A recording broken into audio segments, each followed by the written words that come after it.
Saudara-saudara yang terkasih di dalam Kristus, selamat pagi. Salam jumpa lagi dalam Sabda Siap Saji Selasa 25 Februari, hari biasa pekan ke-7. Marilah kita berdoa dalam nama Bapa, Putra dan Roh Kudus. Amin. Allah Bapa yang Maha Setia, Engkau tak pernah meninggalkan umat-Mu. Utuslah Roh-Mu mendampingi kami pada saat kesesakan dan kesulitan hidup kami. Dengan pengantaran Yesus Kristus Putra-Mu Tuhan kami, yang bersama dengan Dikau dalam persatuan Roh Kudus, hidup dan berkuasa Allah sepanjang segala masa. Amin. Tuhan bersamamu dan bersama Roh-Mu. Inilah Injil Yesus Kristus menurut Markus. Dimuliakanlah Tuhan. Pada suatu hari Yesus dan murid-muridnya melintasi Galilea. Yesus tidak mau hal itu diketahui orang, sebab ia sedang mengajar murid-muridnya. Ia berkata kepada mereka, Anak Manusia akan diserahkan ke dalam tangan manusia dan mereka akan membunuh dia. Tetapi 3 hari setelah dibunuh, ia akan bangkit. Mereka tidak mengerti perkataan itu, namun segan menanyakannya kepada Yesus. Kemudian Yesus dan murid-muridnya tiba di Kapernaum. Ketika sudah berada di rumah, Yesus bertanya kepada para murid itu, "Apa yang kalian perbincangkan tadi di jalan?" Tetapi mereka diam saja. Sebab di tengah jalan tadi mereka mempertengkarkan siapa yang terbesar di antara mereka. Lalu Yesus duduk dan memanggil ke-12 murid itu, katanya kepada mereka, "Jika seorang ingin menjadi yang terdahulu, hendaklah ia menjadi yang terakhir dari semuanya dan menjadi pelayan semuanya." Yesus lalu memanggil seorang anak kecil ke tengah-tengah mereka.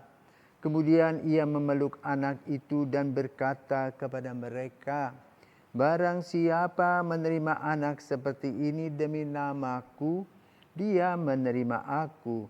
Dan barang siapa menerima aku, sebenarnya bukan aku yang mereka terima, melainkan dia yang mengutus aku." Demikianlah sabda Tuhan, terpujilah Kristus. Para pirsawan, selamat pagi. Ketika Yesus mengumpulkan para murid, mungkin para murid itu mempunyai berbagai macam motivasi. Motivasinya antara lain, ada yang mau mendapatkan keuntungan.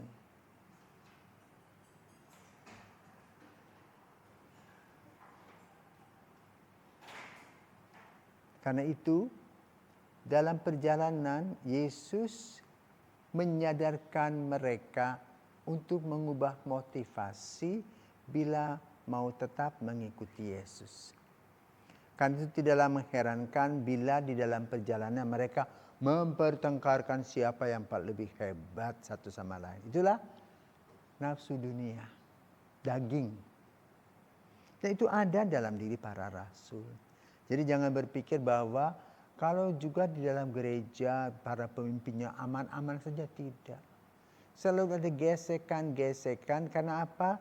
Kita ini masih terdiri dari badan ya. Ada tulangnya, ada darahnya, ada nafsu-nafsunya. Ada emoji-emoji dan emosi-emosinya. Ya, karena itu setiap orang harus berani menakar. Setiap orang harus berani mengekang diri. Sambil melihat kembali motivasi. Jadi motivasi setiap orang dalam panggilan itu akan mewarnai langkah-langkah hidupnya. Ada orang yang mengikuti Yesus untuk mendapatkan uang misalnya.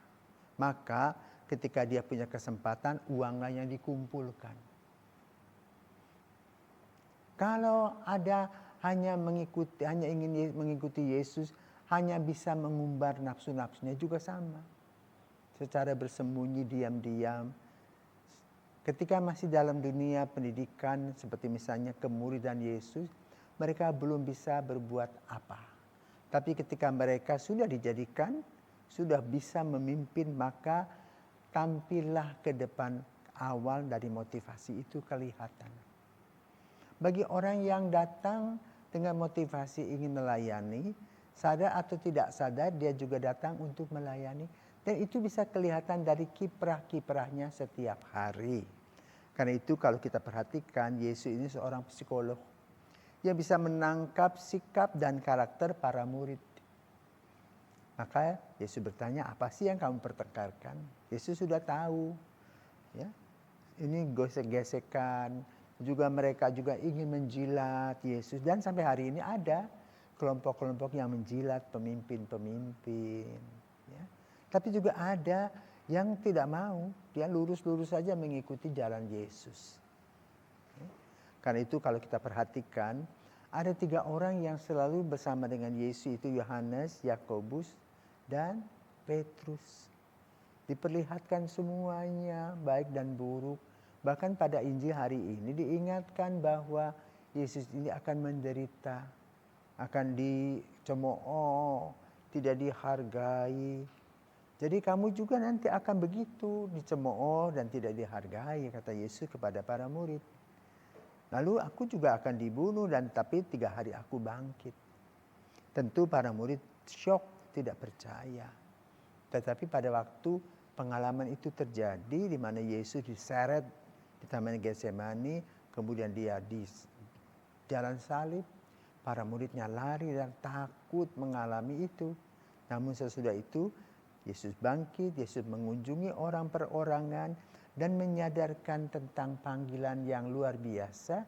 Karena panggilan yang luar biasa ini bukan bernuansakan darah dan daging, tetapi roh yang memberi ketulusan, kekudusan.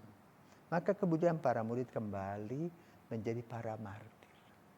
Mengikuti Yesus yang berani menghadapi segala hal yang berkaitan dengan perlawanan-perlawanan dalam dunia ini.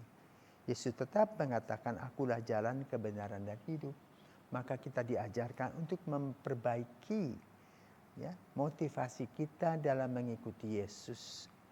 Apapun yang akan terjadi dalam langkah-langkah kita, kita harus siap. Kalaupun Yesus mau memberikan kita kegelapan, artinya kesulitan, kesakitan, ya kita harus terima. Kalau Yesus juga memberikan kesembuhan dan jalan keluar, kita juga mengucap syukur.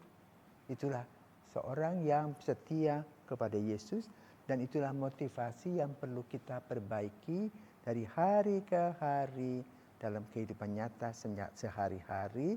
Di dalam tangan Yesus semuanya bisa terlaksana dengan baik. Semoga kita diberkati. Selamat pagi.